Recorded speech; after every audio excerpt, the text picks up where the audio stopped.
નમસ્કાર. ચાલો આજે વાત કરીએ આપણા મગજના એક એવા કેમિકલ વિશે જેનું નામ તો બધાએ સાંભળ્યું છે, પણ એને સમજવામાં મોટાભાગના લોકો ભૂલ કરે છે. જી હા, આપણે વાત કરી રહ્યા છીએ ડોપામાઇન વિશે. લોકો એને સુખનો અણુ કે પ્લેઝર મોલેક્યુલ કહેશે. પણ શું આ વાત સાચી છે? ચાલો આજે આ રહસ્ય પરથી પડદો ઉઠાવીએ. તો પહેલો અને સૌથી મોટો સવાલ, શું ડોપામાઇન એટલે સુખ? શું આઈસ્ક્રીમ ખાવાથી કે મનપસંદ ફિલ્મ જોવાથી જે આનંદ મળે છે એ ડોપામાઇનને કારણે છે? સામાન્ય માન્યતા તો હા કહેશે, પણ વિજ્ઞાનની વાત કંઈક જુદી જ, અને સાચું કહું તો વધારે રસપ્રદ છે. ડોપામાઇનની ભૂમિકા સુખ આપવા કરતાં ઘણી ઊંડી અને શક્તિશાળી છે. આખી વાતને બરાબર સમજવા માટે આપણે 5 ભાગમાં આગળ વધીશું. પહેલા આપણે જોઈશું કે ડોપામાઇન સુખ માટે છે કે પછી કોઈ કામ કરવાની પ્રેરણા માટે. પછી મગજની એક અદ્ભુત આગાહી સિસ્ટમ વિશે જાણીશું. ત્રીજું, ગમવું અને જોઈતું હોવું, આ 2 શબ્દો વચ્ચેનો મોટો તફાવત સમજીશું. ચોથું, આપણે જોઈશું કે વ્યસન કેવી રીતે આખી સિસ્ટમને પોતાના કબજામાં લઈ લે છે. અને છેલ્લે, પાર્કિન્સન્સ જેવા રોગોમાં ડોપામાઇનની શું ભૂમિકા છે એના પર પણ એક નજર નાખીશું. તો ચાલો શરૂ કરીએ આપણા પહેલા મુદ્દાથી. ડોપામાઇનનો અસલી રોલ શું છે? શું તે આપણને મળતો આનંદ છે કે પછી એ આનંદ મેળવવા માટેની એક અંદરની આગ છે? સરળ શબ્દોમાં કહીએ તો ડોપામાઇન એક ન્યુરોટ્રાન્સમીટર છે, એટલે કે મગજનો એક કેમિકલ મેસેન્જર. એનું મુખ્ય કામ છે આપણને પ્રેરણા આપવાનું, કંઈક નવું શીખવાડવાનું અને કોઈ લક્ષ્ય પાછળ દોડાવવાનું. એ ખુશીના અનુભવ કરતાં એ ખુશી મળવાની અપેક્ષા અને એને મેળવવાની ઈચ્છા સાથે વધારે જોડાયેલું છે. તમને સવારે પથારીમાંથી ઉઠાડીને કામે લગાડીને, બસ એ જ છે ડોપામાઇન. હવે આવે છે સૌથી મજેદાર વાત. ડોપામાઇન કામ કેવી રીતે કરે છે? એ કોઈ પુરસ્કાર મળવા પર એટલું સક્રિય નથી થતું જેટલું એ પુરસ્કાર મળવાના આશ્ચર્ય પર થાય છે. આપણું મગજ, ખબર છે, એક ભવિષ્યવાણી કરનારા મશીન જેવું છે. આપણું મગજ સતત અનુમાન લગાવતું રહે છે કે કોઈ પણ કામ કરવાથી શું પરિણામ મળશે. ડોપામાઇનનું કામ એ છે કે એ આપણે ધારેલા પરિણામ અને વાસ્તવિક પરિણામ વચ્ચેના તફાવતનો સંકેત આપે છે. આને વૈજ્ઞાનિકો રિવોર્ડ પ્રિડિક્શન એરર RPE કહે છે. અને આ ભૂલનો સંકેત જ આપણને શીખવા માટે મજબૂર કરે છે. ચાલો આને ઉદાહરણથી સમજીએ. ચાલો પહેલો કિસ્સો લઈએ, અણધાર્યો પુરસ્કાર. માની લો કે તમે રસ્તા પર ચાલતા જઈ રહ્યા છો અને અચાનક તમને 500 રૂપિયાની નોટ મળી જાય. બસ એ જ ક્ષણે તમારા મગજમાં ડોપામાઇનનો જાણે ધડાકો થશે. કેમ? કારણ કે આ પુરસ્કાર તમારી ધારણા કરતાં ઘણો મોટો હતો. આને કહેવાય પોઝિટિવ પ્રિડિક્શન એરર. આ ડોપામાઇનનો ઉછાળો મગજને શીખવાડે છે, વાહ, આ જગ્યા અને આ કામ યાદ રાખવા જેવું છે, ભવિષ્યમાં આ ફરીથી કરજે, અહીં કંઈક સારું મળી શકે છે. હવે બીજો કિસ્સો જોઈએ, જ્યારે પુરસ્કાર અપેક્ષા મુજબનો જ હોય. ધારો કે તમને ખબર જ છે કે મહિનાના અંતે તમને તમારો પગાર મળવાનો છે. જ્યારે તમને એ પગાર મળે છે ત્યારે ડોપામાઇનમાં કોઈ ખાસ ઉછાળો નથી આવતો. એ એના સામાન્ય લેવલ પર જ રહે છે. એવું કેમ? કારણ કે અહીં કોઈ આશ્ચર્ય નથી. જે ધાર્યું હતું એ જ થયું. કોઈ પ્રિડિક્શન એરર નથી. એટલે મગજ માટે કંઈ નવું શીખવાનું નથી.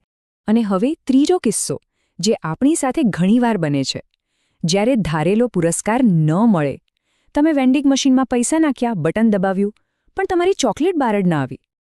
આ સમયે તમારા મગજમાં ડોપામાઇનનું સ્તર સામાન્ય કરતાં પણ નીચે જતું રહે છે. આને કહેવાય નેગેટિવ પ્રિડિક્શન એરર.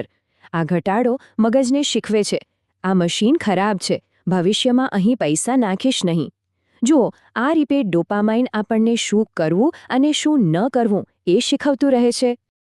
અને આ પ્રિડિક્શન એરરની વાત આપણને ડોપામાઇનના સૌથી મોટા રહસ્ય તરફ લઈ જાય છે. એ છે ગમવું, લાઇકિંગ અને જોઈતું હોવું, વોન્ટિંગ વચ્ચેનો ફરક. આ બંને શબ્દો આપણને સરખા લાગે, પણ મગજ માટે આ બંને દુનિયા બિલકુલ અલગ છે. ચાલો સમજીએ. ગમવું એટલે કોઈ વસ્તુ મળ્યા પછી જે આનંદનો અનુભવ થાય છે તે. જેમ કે ઠંડો આઈસ્ક્રીમ ખાધા પછી જે મજા આવે છે એ છે ગમવું. પણ એ આઈસ્ક્રીમ ખાવા માટે રાત્રે 11 વાગ્યે ફ્રીજ સુધી જવાની જે તાલાવેલી છે ને, એ છે જોઈતું હોવું. એક વૈજ્ઞાનિક અભ્યાસમાં બહુ સરસ વાત કહી છે. પુરસ્કારો આપણને ગમે પણ છે અને જોઈતા પણ હોય છે, અને આ બંને શબ્દો એકબીજાના બદલે વાપરી શકાય એવા લાગે છે, પરંતુ મગજની જે સર્કિટ કોઈ વસ્તુ માટેની ઈચ્છા પેદા કરે છે તે એ વસ્તુનો આનંદ આપતી સર્કિટથી તદ્દન અલગ છે. આનો મતલબ શું થયો? મતલબ કે મગજમાં આ બંને કામ માટે અલગ અલગ ટીમ છે. ગમવું એટલે કે આનંદવાળી ટીમમાં ઓપિયોઇડ્સ જેવા કેમિકલ્સ છે જે આપણને સુખનો અનુભવ કરાવે છે, જ્યારે જોઈતું હોવું એટલે કે ઈચ્છાવાળી ટીમનો કેપ્ટન ડોપામાઇન છે. ડોપામાઇન આપણને વસ્તુઓ મેળવવા માટે દોડાવે છે, જ્યારે ઓપિયોઇડ્સ આપણને એનો આનંદ માણવામાં મદદ કરે છે. હવે જો આ ઈચ્છા અને આનંદ આપતી ટીમ વચ્ચે ગડબડ થાય તો? બસ, આ જ છે વ્યસનની શરૂઆત. વ્યસન ખરેખર ડોપામાઇનની સિસ્ટમનું અપહરણ કરી લે છે. એક વાત અહીં બરાબર સમજી લેવા જેવી છે. વ્યસન એ આનંદ કે ગમવા માટે નથી. સમય જતાં વ્યસની વ્યક્તિને ડ્રગ્સથી પહેલા જેવો આનંદ પણ નથી મળતો. વ્યસન એ કાબૂ બહાર ગયેલી, અત્યંત સંવેદનશીલ બની ગયેલી, જોઈતું હોવાની સિસ્ટમનો રોગ છે. આ પ્રેરણાનો રોગ છે. તો આ થાય છે કેવી રીતે? પહેલું, ડ્રગ્સ મગજમાં ડોપામાઇનનું જાણે કે પૂર લાવી દે છે, જે કુદરતી આનંદ કરતાં અનેક ગણું વધારે હોય છે. આનાથી મગજને એક મોટો પોઝિટિવ પ્રિડિક્શન એરરનો ખોટો સંકેત મળે છે. વારંવાર આવું થવાથી ડોપામાઇન એટલે કે ઈચ્છાવાળી સિસ્ટમ હાઇપર સેન્સિટિવ બની જાય છે. પરિણામે ડ્રગ્સ સાથે જોડાયેલી કોઈપણ નાની નાની વસ્તુ, કોઈ જગ્યા, કોઈ વ્યક્તિ પણ એક અત્યંત તીવ્ર અને બેકાબૂ તલબ જગાવે છે. અહીં જોઈતું હોવું એટલું બધું વધી જાય છે કે ગમવું એની સામે સાવ વામણું બની જાય છે. પણ વાત અહીં ખાલી વ્યસન પણ નથી અટકતી. ડોપામાઇનનું સંતુલન બગડવાથી બીજી ઘણી ગંભીર ન્યુરોલોજીકલ અને માનસિક બીમારીઓ પણ થઈ શકે છે. આ ટેબલ પર એક નજર નાખીએ.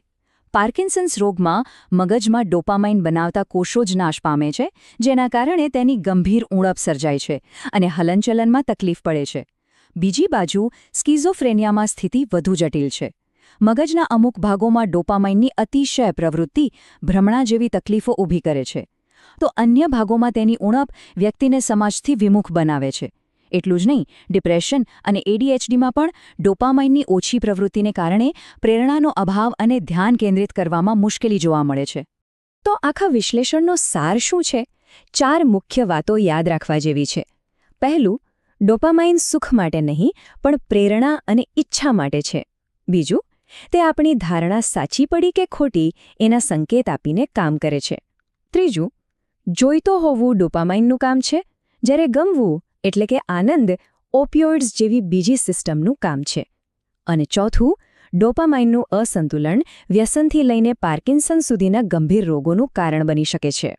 અને છેલ્લે એક વિચારવા જેવો સવાલ આપણી બધા માટે. આપણી આ આધુનિક દુનિયા જે સ્માર્ટફોનના નોટિફિકેશન્સ, જાહેરાતો અને સોશિયલ મીડિયાના સતત સંકેતોથી ભરેલી છે, તે આપણા મગજની આ પ્રાચીન ઈચ્છાવાળી સિસ્ટમનું શું કરી રહી છે? શું આપણે સતત કંઈક ને કંઈક ઈચ્છવાના એક અનંત ચક્રમાં ફસાઈ રહ્યા છીએ? આના પર વિચાર કરવો જરૂરી છે. આ વિષય પર ધ્યાન આપવા બદલ ખૂબ ખૂબ આભાર.